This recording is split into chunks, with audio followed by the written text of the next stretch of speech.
He was looking south, worry on his face. Absent-mindedly, he rubbed his wounded leg. Seeing him yet undecided, Jonathan walked to the edge of the field to get a drink of water from the clay jar by the gun. The cool water dripped down his neck, trickled over his chest, and made him shiver. The bell tolled on. Jonathan, stealing glances at his father, touched his fingers to the glossy butt of the gun, liking its burly satin finish. "Maybe you'd best get back to the house," his father said. "Could be someone's come on through with news I'd need to know." Jonathan sprang up, too fast. "Jonathan!" his father cried. Grabbed by his father's voice, Jonathan stood where he was. "Don't you, by God, don't you go beyond!" They looked at one another. Jonathan felt his stomach turn all queer, for in that moment his father's eyes became unveiled, and they revealed themselves to be full of fear. Quickly, Jonathan turned away and began to run through the copse of trees that separated the field from their house. Behind him, the clock-like sound of his father's work resumed, an echo to the call of the bell.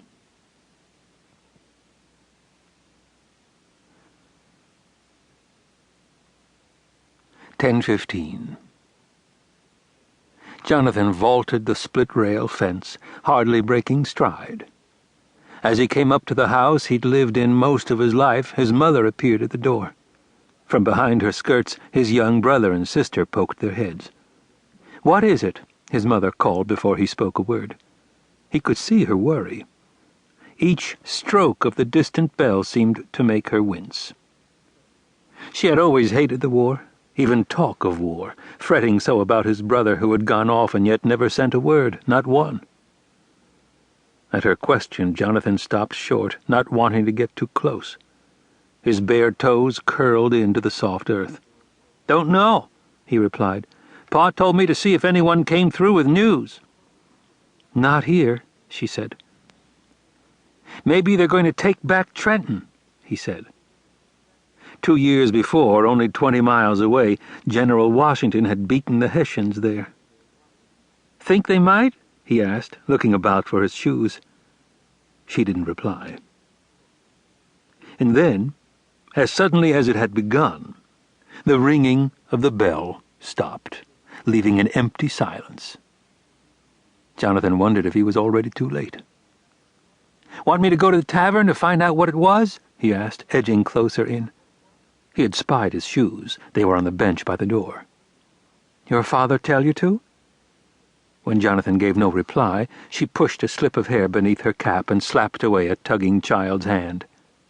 "Maybe you'd best," she said. "Your father can't, and we don't want to be surprised." Not wanting to give her time to change her mind, Jonathan leaped forward, pulled on his shoes, then bolted up and began to run. "Just find out," she called after him. "Then come on right back. You hear?"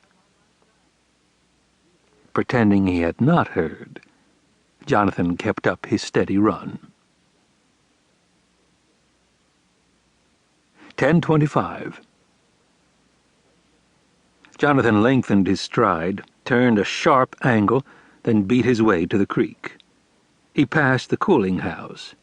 He sped along the path that edged the old dark woods where the warm, soft smell of rotting wood filled the air. Maybe, he thought as he ran, maybe it was going to be a battle, a big one. Maybe he would take a part. "Oh, Lord," he said to himself, "make it be a battle, with armies, big ones, and cannons, and flags, and drums, and dress parades. Oh, he would fight, good as his older brother, maybe good as his pa, better maybe. Oh, Lord," he said to himself, "make it something grand." He was running harder now, having broken from the path to the Alexandria road. He passed the place where a boy he knew used to live. They hadn't quite been friends. He'd gone off and gotten killed. Jonathan didn't like to think of that. Besides, the boy's folks said it was an awful war, cursed it, spat on it.